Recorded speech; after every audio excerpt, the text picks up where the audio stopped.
ಹೀಗೆ ಮುಖ್ಯಮಂತ್ರಿ ಸಿದ್ದರಾಮಯ್ಯನವರು ಪರಿಶೀಲನೆ ಮಾಡಿ ಗಾಯಾಳುಗಳ ಆರೋಗ್ಯವನ್ನು ವಿಚಾರಿಸಿ ವಾಪಸ್ ಹೋದರು. ಅದಾದ ಮೇಲೆ ಉಪಮುಖ್ಯಮಂತ್ರಿ ಡಿ.ಕೆ. ಶಿವಕುಮಾರ್ ಅವರು ಬೇರೆ ಕಡೆಯಲ್ಲಿದ್ದರು. ಹಾಗಾಗಿ ಕನಕಪುರದಲ್ಲಿ ಕಾರ್ಯಕ್ರಮಕ್ಕೆ ಹೋಗಿದ್ದಂತಹ ಡಿ.ಸಿ.ಎಂ ಡಿ.ಕೆ. ಶಿವಕುಮಾರ್ ಅವರಿಗೆ ದುರಂತದ ವಿಷಯ ಅಲ್ಲಿ ಗೊತ್ತಾಯಿತು.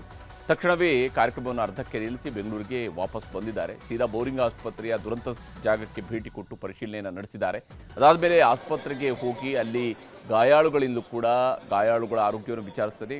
ದುರಂತದ ಬಗ್ಗೆ, ಅವರ ಕಣ್ಣಲ್ಲಿ ಕಂಡಿರತಕ್ಕಂತಹ ಘಟನೆಯ ಬಗ್ಗೆ ವಿವರಣೆಯನ್ನು ಕೂಡ ಪಡ್ಕೊಂಡಿದ್ದಾರೆ. ಅಧಿಕಾರಿಯಿಂದಲೂ ಕೂಡ ಉಪಮುಖ್ಯಮಂತ್ರಿಯವರು ಮಾಹಿತಿಯನ್ನು ಪಡ್ಕೊಂಡ್ರು.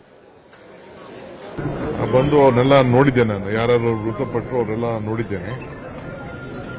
ಇವರಲ್ಲಿ ಎಲ್ಲ ನಮ್ಮ ಲೋಕಲ್ ವೆಂಡರ್ಸು 4 ಜನ ಇದ್ದಾರೆ. 2 ಕೇರಳವರಿದ್ದಾರೆ. ಇನ್ನೊಬ್ಬರನ್ನ ಐಡೆಂಟಿಫೈ ಮಾಡಕ್ ಆಗ್ತಾ ಇಲ್ಲ. ಒಂದು ಮಗು, ಚಿಕ್ಕ ಮಗು ಕೂಡ ಇದೆ, 6 ವರ್ಷದ ಮಗು ಕೂಡ ಆಗಿದೆ. ಸೊ ಈಗ ಮುಖ್ಯಮಂತ್ರಿಗಳು ಕೂಡ ಈಗಾಗಲೇ ಬಂದು ನೋಡಿದ್ದಾರೆ. ಏನಾಗಿದೆ ಅಂತೇಳಿ ತನಿಖೆ ಮಾಡಬೇಕು ಅಂತೇಳಿ ನಮ್ಮ ಆಫೀಸರ್ಸ್ ಇನ್ಸ್ಟ್ರಕ್ಷನ್ ಕೊಟ್ಟಿದ್ದಾರೆ. ಪರಿಹಾರ ಕೂಡ ಘೋಷಣೆ ಮಾಡಿದ್ದಾರೆ. ಬಟ್ ಈ ರೀತಿ ದೊಡ್ಡ ಮಳೆಯಲ್ಲಿ ಈ ಸಂದರ್ಭದಲ್ಲಿ ಆಗಿರೋದು ನಮಗೆಲ್ಲ ಬಹಳ ದುಃಖವನ್ನು ತಂದಿದೆ. ಇನ್ನು ಬೋರಿಂಗ್ ಆಸ್ಪತ್ರೆ ಕಾಂಪೌಂಡ್ ಕುಸಿದು ಮೃತಪಟ್ಟ 7 ಜನರ ಮಾಹಿತಿಯೂ ಕೂಡ ನಮಗೆ ಲಭ್ಯವಾಗಿದೆ. ಮಳೆಗೆ ಬಲಿಯಾದಂಥವರು ಯಾರ್ಯಾರು ಅನ್ನೋದನ್ನು ನೋಡ್ತಾ ಹೋದರೆ ತಬೀನ್ ತಾಜ್ ಅಂತೇಳಿ ಇವರು 45 ವರ್ಷದ ಮಹಿಳೆ. ಹಾಗೆಯೇ ಮುಬೀನ್ ತಾಜ್ 49 ವರ್ಷದ ಮಹಿಳೆ. ಇನ್ನೊಬ್ಬರು ಮಾಯಾ 51 ವರ್ಷದ ಮಹಿಳೆ. ಸಾಜಿದ್ 20 ವರ್ಷದ ಯುವಕ ಈ ಒಂದು ದುರಂತದಲ್ಲಿ ಸಾವಿಗೀಡಾಗಿದ್ದಾನೆ. ಅಜೀಮ್ 51 ವರ್ಷದ ವ್ಯಕ್ತಿ ಇದರಲ್ಲಿ ಸಾವಿಗೀಡಾಗಿದ್ದಾರೆ. ಪ್ರೀತಿ ಅನ್ನುವಂತಹ ಬಾಲಕಿ 5 ರಿಂದ 8 ವರ್ಷ ಅಂತ ಹೇಳಿ ತಿಳಿದು ಬಂದಿದೆ. ಇನ್ನು ಸೀಜಾ ಅನ್ನುವಂತಹ ಬಾಲಕಿ, ಈಕೆಯು ಕೂಡ 5 ರಿಂದ 8 ವರ್ಷ ಅಂತೇಳಿ ತಿಳಿದು ಬಂದಿದೆ. ಇವರುಗಳು ಈ ಒಂದು ದುರಂತದ ಸ್ಥಳದಲ್ಲಿ ಸಾವಿಗೀಡಾಗಿದ್ದಾರೆ. ಅದರಲ್ಲಿ 2 ಕೇರಳದವರು ಅನ್ನೋದನ್ನು ಕೂಡ ಉಪಮುಖ್ಯಮಂತ್ರಿಯವರು ಈಗಾಗಲೇ ಕನ್ಫರ್ಮ್ ಮಾಡಿದರೆ. ಆ ಕೇರಳದವರು ಅಲ್ಲಿ ಶಾಪಿಂಗ್ ಮಾಡ್ತಾ ಇದ್ರಂತೆ. ಆ ಸಂದರ್ಭದಲ್ಲಿ ಮಳೆ ಬಂದಿದೆ, ಆ ಗೋಡೆಯ ಪಕ್ಕದಲ್ಲಿದ್ದರು, ಗೋಡೆ ಕುಸಿತ ಆಗಿದೆ, ಸಾವಿಗೀಡಾಗಿದ್ದಾರೆ. ಇಲ್ಲಿವರೆಗೂ ಬೋರಿಂಗ್ ಆಸ್ಪತ್ರೆ ಬಳಿ ನಡೆದಂತಹ ದುರಂತದ ಬಗ್ಗೆ ನೋಡಿದ್ವಿ. ಆದರೆ ಬೆಂಗಳೂರಿನ 10 ಏರಿಯಾಗಳಲ್ಲಿ 100 ಮರಗಳು ಕೂಡ ನೆಲಕಚ್ಚಿವೆ. 10 ಮನೆಗಳಿಗೆ ನೀರು ನುಗ್ಗಿದೆ. ವಿಧಾನಸೌಧದ ಒಳಗೂ ಕೂಡ ನೀರು ನುಗ್ಗಿರುವಂಥದ್ದು ಕಂಡುಬಂದಿತ್ತು. ವಿಧಾನಸೌಧದಲ್ಲಿರುವಂತಹ ಪ್ರತಿಪಕ್ಷ ನಾಯಕ ಅಶೋಕ್ ಅವರ ಕಚೇರಿಗೆ ನೀರು ನುಗ್ಗಿದೆ. ವಿಧಾನಸೌಧದಲ್ಲಿರುವಂಥ ಅಶೋಕ್ ಅವರ ಕೊಠಡಿ ಒಳಗೆ ನೀರು ಹೋಗಿದ್ದು ಕಚೇರಿಯಲ್ಲಿದ್ದಂತಹ ಹಲವು ದಾಖಲೆ ಪತ್ರಗಳು ನೀರಲ್ಲಿ ಹಾಳಾಗಿವೆ. ಇದು ಉಪಮುಖ್ಯಮಂತ್ರಿಯವರ ಕೊಠಡಿಯಲ್ಲಿ ಆಗಿರುವಂತಹ ಮಳೆ ನೀರು ತುಂಬಿಕೊಂಡಿರುವಂತಹ ರೀತಿಯನ್ನು ನಾವಿಲ್ಲಿ ನೋಡ್ತಾ ಇದ್ದೀವಿ. ಹಾಗೆಯೇ ಬಿರುಗಾಳಿ ಸಮೇತ ಸುರಿದಂತಹ ಮಳೆಗೆ ವಿಧಾನಸೌಧದ ಆವರಣದಲ್ಲೆಲ್ಲ ನೀರು ನಿಂತಿತ್ತು. ಕೆಲಸ ಮುಗಿಸಿ ಇನ್ನೇನು ಮನೆ ಕಡೆ ಹೊರಡಬೇಕು ಅಂತ ಅಂದ್ಕೊಂಡಿದ್ದಂತಹ ಸಿಬ್ಬಂದಿಗಳೆಲ್ಲ ಮಳೆಗೆ ಸಿಲುಕಿದ್ರು, ಮಳೆ ನೀರಿನಲ್ಲಿ ಸಿಲುಕಿದ್ರು. ಅಧಿಕಾರಿಗಳು ಕಾರ್ಗಳನ್ನು ಹತ್ಕೊಂಡು ಹೋದರೆ ಸಾಮಾನ್ಯ ನೌಕರು ಮಳೆಯಲ್ಲಿ ನೆನ್ಕೊಂಡು ಮನೆ ದಾರಿಯನ್ನು ಹಿಡಿಬೇಕಂತ ಪರಿಸ್ಥಿತಿ ಕೂಡ ನಿರ್ಮಾಣ ಆಗಿತ್ತು. ಹಾಗೆಯೇ ಬೆಂಗಳೂರಿನ ವಸಂತನಗರದಲ್ಲಿರುವ ನಗರ ಪೊಲೀಸ್ ಆಯುಕ್ತ ಕಚೇರಿ ಆವರಣದಲ್ಲೇ 8ಕ್ಕೂ ಹೆಚ್ಚು ಮರಗಳು ಮುರಿದು ಬಿದ್ದಿವೆ. 2 ವಾಹನಗಳಿಗೂ ಕೂಡ ಹಾನಿಯಾಗಿದೆ. ಮಳೆ ನೀರೆಲ್ಲ ಕಚೇರಿಗೂ ನುಗ್ಗಿ ಅವಾಂತರ ಸೃಷ್ಟಿಯಾಗಿದೆ. ಇದು ಇನ್ಫೆಂಟ್ರಿ ರಸ್ತೆಯಲ್ಲಿರತಕ್ಕಂತಹ ಪೊಲೀಸ್ ಕಮಿಷನರ್ ಅವರ ಕಚೇರಿಯ ಭಾಗದಲ್ಲಿ ಕಂಡುಬಂದಿರುವಂತಹ ದೃಶ್ಯ. ಇನ್ನು ಇದೇ ನಗರ ಪೊಲೀಸ್ ಆಯುಕ್ತರ ಕಚೇರಿಯ ಪಾರ್ಕಿಂಗ್ ಆವರಣಕ್ಕೂ ಕೂಡ ನೀರು ನುಗ್ಗಿದೆ. 2 ಅಡಿಗೂ ಹೆಚ್ಚು ನೀರು ನಿಂತಿದೆ. ಪಾರ್ಕಿಂಗ್ ಆವರಣದ ಪರಿಸ್ಥಿತಿಯನ್ನು ನಾವು ನೋಡ್ತಿದ್ವಿ. ಅಂಡರ್ಗ್ರೌಂಡ್ನಲ್ಲಿ ಇರತಕ್ಕಂತಹ ಪಾರ್ಕಿಂಗ್ ಇದು. ವಾಹನಗಳ ಅರ್ಧ ಭಾಗದವರೆಗೆ, ಅಧಿಕಾರಿಗಳ ವಾಹನಗಳ ಕೆಳಭಾಗದವರೆಗೂ ಕೂಡ ನೀರು ತುಂಬಿಕೊಂಡಿರುವಂಥನ್ನು ಕೂಡ ನಾವು ಅಲ್ಲಿ ನೋಡ್ತಾ ಇದ್ವಿ. ಇನ್ನು ಜಯನಗರದ ಮಾಧವನ್ ಪಾರ್ಕ್ ಬಳಿಯಲ್ಲಿ ಬೃಹತ್ ಮರ ಖಾಸಗಿ ಬಸ್ ಮೇಲೆ ಉರುಳಿ ಬಿದ್ದಿದೆ.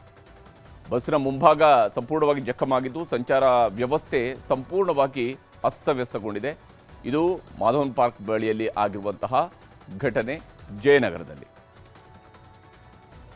ಹಾಗೆಯೇ ಇಲ್ಲಿ ಕೆಲವು ದೃಶ್ಯಗಳನ್ನು ನಾವು ಗಮನಿಸಬೇಕು. ಇದು ಯಾವ ರೀತಿಯಾದಂತಹ ಪರಿಸ್ಥಿತಿ ಇದೆ ಅಂತೇಳಿ. ಇದು ಬೆಂಗಳೂರ ಅಥವಾ ಕಾಶ್ಮೀರನ ಅಂತ ಕೂಡ ಅನ್ನಿಸ್ಬೋದು. ಯಾಕಂದರೆ ಒಂದು ಕಡೆಯಲ್ಲಿ ದುರಂತ ಸೃಷ್ಟಿಸಿರುವಂತಹ ಮಳೆ, ಇದಕ್ಕೆ ಇದನ್ನು ಹೇಳೋದು ರುದ್ರ ರಮಣೀಯ ಅಂತ ಹೇಳಿ. ಒಂದು ಕಡೆಯಲ್ಲಿ ಅಲ್ಲಿ ರೌದ್ರಾವತಾರವೂ ಕೂಡ ಇದೆ, ಮತ್ತೊಂದು ಕಡೆಯಲ್ಲಿ ರಮಣೀಯತೆಯೂ ಕೂಡ ಇದೆ.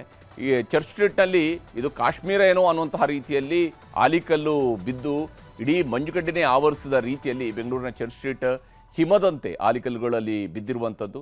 ಇಡೀ ಏರಿಯಾವನ್ನೇ ಆಲಿಕಲ್ಲು ಆವರಿಸ್ಕೊಂಡಿತ್ತು. ಇದು ಚರ್ಚ್ ಸ್ಟ್ರೀಟ್ನಲ್ಲಿ ಕಂಡು ಬಂದಿರತಕ್ಕಂತಹ ದೃಶ್ಯ. ಯಾವ ಸ್ವರೂಪದಲ್ಲಿ ಮಳೆಯಾಗಿದೆ, ಆಲಿಕಲ್ಲು ಸುರಿದಿದೆ ಅನ್ನೋದನ್ನು ನಾವಿಲ್ಲಿ ಗಮನಿಸಬಹುದು.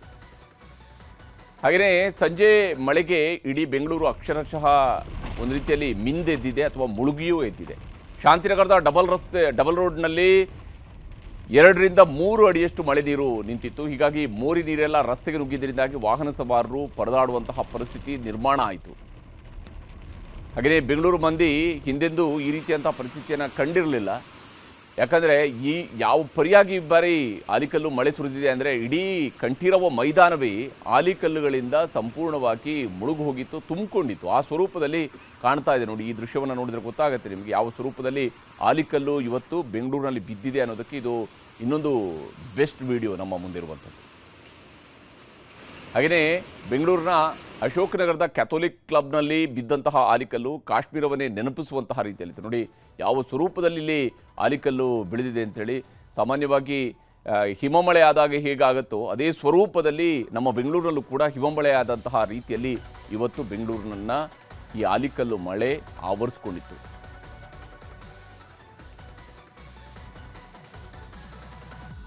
ಹಾಗೆ RJ ಟೆಕ್ ಪಾರ್ಕ್ನ ಬಳಿಯ ರಸ್ತೆಗಳೆಲ್ಲ ಇವತ್ತು ಜಲಾವೃತವಾಗಿದ್ದಾವೆ. ರಸ್ತೆ ಪಕ್ಕ ನಿಲ್ಲಿಸಿದಂಥ ವಾಹನಗಳೆಲ್ಲ ಮುಳುಗಿ ಹೋಗಿದ್ದು ವಾಹನ ಸವಾರರು ಪರದಾಡಿದ್ದಾರೆ. ಇದು RJ ಟೆಕ್ ಪಾರ್ಕ್ನಲ್ಲಿ ಕಂಡುಬಂತಹ ದೃಶ್ಯ. RJ ಟೆಕ್ ಪಾರ್ಕ್ನ ಸಮೀಪದಲ್ಲಿ ಕಂಡುಬಂದಿರತಕ್ಕಂಥ ದೃಶ್ಯ. ಯಾವ ಸ್ವರೂಪದಲ್ಲಿ ಇಲ್ಲಿ ಮಳೆ ನೀರು ನಿಂತಿದೆ ಅನ್ನೋದನ್ನು ನಾವು ನೋಡ್ತಾ ಇದ್ದೀವಿ. ಹಾಗೆಯೇ ಮಹಾಮಳೆಗೆ ರಾಜಾಜಿನಗರದ ರಸ್ತೆಗಳಲ್ಲಿ ಮೊಣಕಾಲೆತ್ತರ ನೀರು ನಿಂತಿರುವಂತಹ ದೃಶ್ಯವೂ ಕೂಡ ಕಂಡುಬರ್ತಾ ಇತ್ತು. ಎಲ್ಲೆಂದರಲ್ಲಿ ನೀರು ನುಗ್ಗಿದ್ದು ಜನಜೀವನ ಅಸ್ತವ್ಯಸ್ತಗೊಂಡಿದೆ. ಆಟೋ ಓಡಿಸೋದಕ್ಕೆ ಆಗದೇನೆ ಆಟೋ ಚಾಲಕರೊಬ್ಬರು ಪರದಾಡ್ತಾ ಇದ್ದಂತಹ ದೃಶ್ಯ ಕಂಡುಬಂದಿತ್ತು ನೋಡಿ. ಮಳೆ ನೀರಲ್ಲಿ ಏನೋ ಪಾಸ್ ಆಗಿಬಿಡ್ಬೋದು ಅಂತ ಹೇಳೋ ರೀತಿಯಲ್ಲಿ ಆಟೋ ತೆಗೆದುಕೊಂಡು ಬಂದಿರ್ತಾರೆ. ಆದರೆ ಆಟೋ ಸಂಪೂರ್ಣವಾಗಿ ನೀರಿಗೆ ಸಿಲುಕಿರ್ತಕ್ಕಂತಹ ದೃಶ್ಯ. ಯಾವುದೋ ಕೆರೆ ಬದಿಯಲ್ಲಿ ಹೋಗ್ತಾ ಇದ್ದಾರೇನೋ ಅನ್ನುವಂತಹ ರೀತಿಯಲ್ಲಿ ಗೋಚರಿಸ್ತಾ ಇದೆ. ಆದರೆ ಇದು ಆಗಿರುವಂಥದ್ದು ಯಾವುದೇ ಕೆರೆಯ ಪಕ್ಕದಲ್ಲೆಲ್ಲ, ಬದಲಿಗೆ ಇದು ರಾಜಾಜಿನಗರದಲ್ಲಿ ಆಗಿರುವಂಥದ್ದು, ರಸ್ತೆಯಲ್ಲಿ ಆಗಿರುವಂತಹ ಘಟನೆ ಇದು. ಇನ್ನು ಇನ್ನೊಂದು ದೃಶ್ಯವನ್ನು ತೋರಿಸ್ತೀವಿ ನೋಡಿ. ಇಲ್ಲಿ ಒಂದು ಕಾರಿನ ಪರಿಸ್ಥಿತಿಯನ್ನು ನೋಡಿದರೆ ಗೊತ್ತಾಗುತ್ತೆ ಯಾವ ಮಟ್ಟಿಗೆ ಮಳೆ ಆಗಿದೆ ಅಂತೇಳಿ. ಜಸ್ಟ್ ಒಂದೇ 1 ಗಂಟೆ ಸುರಿದಂತಹ ಮಳೆಗೆ ಕಾಮರಾಜ ರಸ್ತೆ ಕೆರೆಯಂತಾಗಿತ್ತು. ನೀರಲ್ಲಿ ಹೋಗೋದಕ್ಕೆ ಆಗದೆ ಕಾರು ಅದೇ ನೀರಿನಲ್ಲಿ ಲಾಕ್ ಆಗಿದ್ದಂತಹ ಪರಿಸ್ಥಿತಿಯನ್ನು ನಾವು ಈ ದೃಶ್ಯದಲ್ಲಿ ನೋಡ್ತಾ ಇದ್ದೀವಿ. ಹಾಗೆಯೇ ಬನಶಂಕರಿಯ 3ನೇ ಹಂತದಲ್ಲಿ ತೆಂಗಿನ ಮರ ಹಾಗೂ ವಿದ್ಯುತ್ ಕಂಬ ಉರುಳಿ ಬಿದ್ದಿದ್ದು ಕಾರೊಂದು ನಜ್ಜುಗುಜ್ಜಾಗಿದೆ. ನ್ಯಾಷನಲ್ ಕಾಲೇಜು ರಸ್ತೆಯಲ್ಲಿ ಬೃಹತ್ ಮರವೊಂದು ಧರೆಗುರುಳಿದೆ. ರಸ್ತೆಯಲ್ಲಿ ಹೋಗ್ತಾ ಇದ್ದಂತಹ ಕ್ಯಾಂಟರ್ ಮೇಲೆ ಮರ ಬಿದ್ದಿದ್ದು ಅದೃಷ್ಟವಶಾತ್ ಯಾವುದೇ ರೀತಿಯಂತಹ ಸಾವು ನೋವು ಸಂಭವಿಸಿಲ್ಲ. ಇದು ದೃಶ್ಯದಲ್ಲಿ ನೋಡ್ತಾ ಇರುವಂಥದ್ದು. ಇದು ನ್ಯಾಷನಲ್ ಕಾಲೇಜ್ ಸಮೀಪದಲ್ಲಿ ಬಿದ್ದಿರುವಂತಹ ಮಳೆ. ಕ್ಯಾಂಟರ್ನ ಮೇಲೇ ಅದು ಹೋಗ್ತಾ ಇದ್ದಂಥ ಕ್ಯಾಂಟರ್ ಮೇಲೆ ಮರ ಉರುಳಿ ಬಿದ್ದಿರುವಂಥದ್ದು. ಹಾಗೆಯೇ BHSR ಲೇಔಟ್ನಲ್ಲಿ ಬೀಸಿದಂತಹ ಬಿರುಗಾಳಿಗೆ ಮನೆಯ ಮೇಲ್ಚಾವಡಿಗೆ ಹಾಕಿದಂತಹ ಶೀಟ್ಗಳೆಲ್ಲ ಕಣ್ಣಿಗೆ ಕಾಣದಂತೆ ಹಾರಿ ಹೋಗಿರುವಂಥದ್ದನ್ನು ಕೂಡ ನಾವು ನೋಡ್ತಾ ಇದ್ವಿ. ಅಷ್ಟು ಜೋರಾಗಿ ಇವತ್ತು ಗಾಳಿ ಬೀಸಿತ್ತು. ಧಾರಾಕಾರ ಮಳೆಗೆ ಬೆಂಗಳೂರಿಗರು ಅಕ್ಷರಶಃ ಬೆಚ್ಚಿ ಬಿದ್ದಿದ್ದಾರೆ. ಜೋರು ಮಳೆಯಿಂದಾಗಿ ವಿಲ್ಸನ್ ಗಾರ್ಡನ್ ಹೆರಿಗೆ ಆಸ್ಪತ್ರೆಯ ಕಾಂಪೌಂಡ್ ಒಳಗಡೆ ನೀರು ನುಗ್ಗಿತ್ತು. ರಸ್ತೆ ಪಕ್ಕದಲ್ಲಿ ನಿಲ್ಲಿಸಿದಂತಹ ವಾಹನಗಳು ಅರ್ಧಕ್ಕರ್ಧ ಮುಳುಗಡೆಯಾಗಿದ್ದು ದ್ವಿಚಕ್ರ ವಾಹನ ಸವಾರನೊಬ್ಬ ಆಯತಪ್ಪಿ ಬಿದ್ದು ಪರದಾಡುವಂತಹ ಪರಿಸ್ಥಿತಿ ಕೂಡ ನಿರ್ಮಾಣ ಆಯಿತು. ಇನ್ನು ಚಿಕ್ಕಪೇಟೆಯಲ್ಲಿ ಎಲ್ಲೆಂದರಲ್ಲಿ ಮಳೆ ನೀರು ನುಗ್ಗಿದೆ. ರಸ್ತೆಗಳೆಲ್ಲ ನದಿಗಳಂತಾಗಿವೆ. ಅಂಗಡಿ ಮುಂಗಟ್ಟುಗಳಿಗೆಲ್ಲ ಮಳೆ ನೀರು ನುಗ್ಗಿದೆ. ದಿಕ್ಕು ಕಾಣದಂತಾದ ಜನ ಅಕ್ಷರಶಃ ಪರದಾಡಬೇಕಾಯಿತು.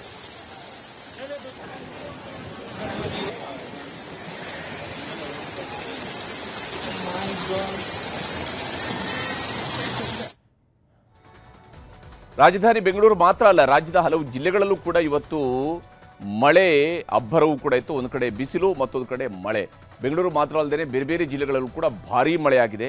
ಚಿಕ್ಕಬಳ್ಳಾಪುರದ ಚಿಂತಾಮಣಿ, ಶಿಡ್ಲಘಟ್ಟ ಸೇರಿದಂತೆ ಹಲವೆಡೆ ಧಾರಾಕಾರವಾಗಿ ಮಳೆ ಸುರಿದಿರುವಂಥದ್ದು. ಚಿಕ್ಕಬಳ್ಳಾಪುರದಲ್ಲೂ ಕೂಡ, ಚಿಕ್ಕಬಳ್ಳಾಪುರ ಅಲ್ಲಿಯ ಶಿಡ್ಲಘಟ್ಟದಲ್ಲಿ ಜೋರಾಗಿ ಮಳೆ ಸುರಿದಿದೆ. ಇನ್ನು ಚಾಮರಾಜನಗರ ಜಿಲ್ಲೆಯ ಕುಣಜೂರಿನಲ್ಲಿ ಧಾರಾಕಾರವಾಗಿ ಮಳೆ ಸುರಿದಿದೆ. 1 ಗಂಟೆಗೂ ಹೆಚ್ಚು ಕಾಲ ಸುರಿದಂತಹ ಮಳೆ ಬಿಸಿಲ ಬೇಗೆಗೆ ತಂಪೆರೆದಿದೆ. ಆದರೆ ಹೆಬ್ಸೂರು ಗ್ರಾಮದಲ್ಲಿ ಸಿಡಿಲ ಹೊಡೆತಕ್ಕೆ ತೆಂಗಿನ ಮರ ಹಾಗೂ ಅಡಿಕೆ ಮರ ಸುಟ್ಟು ಭಸ್ಮವಾಗಿರುವಂತಹ ಘಟನೆಗಳು ಕೂಡ ಚಾಮರಾಜನಗರದಲ್ಲಿ ನಡೆದಿರುವಂಥದ್ದು. ಹಾಗೆಯೇ ಚಿತ್ರದುರ್ಗ ಜಿಲ್ಲೆಯ ಚಳ್ಳಕೆರೆ ತಾಲೂಕಿನ ಚೌಳುಕೆರೆ ಗ್ರಾಮದಲ್ಲಿ ಮಳೆರಾಯ ಅವಾಂತರಗಳ ಸರಮಾಲೆಯನ್ನು ಸೃಷ್ಟಿಸಿದ್ದಾನೆ. 5 ಎಕರೆಯಲ್ಲಿ ಬೆಳೆದಿದ್ದಂತಹ ಶೇಂಗಾ ಬೆಳೆ ಸಂಪೂರ್ಣವಾಗಿ ಜಲಾವೃತವಾಗಿದೆ. ಇನ್ನು ಉತ್ತರ ಕನ್ನಡ ಜಿಲ್ಲೆಯ ಹಳಿಯಾಳ ತಾಲೂಕಿನ ಗ್ರಾಮೀಣ ಭಾಗದಲ್ಲೂ ಕೂಡ ಭಾರೀ ಮಳೆಯಾಗಿದೆ. 2 ತಾಸಿಗೂ ಹೆಚ್ಚು ಕಾಲ ಸುರಿದಂತಹ ಮಳೆಯಿಂದ ಜನ ಈ ಬಿಸಿಲ ಬೇಗೆ ನಡುವೆ ಖುಷಿಯಾಗಿದ್ದಾರೆ.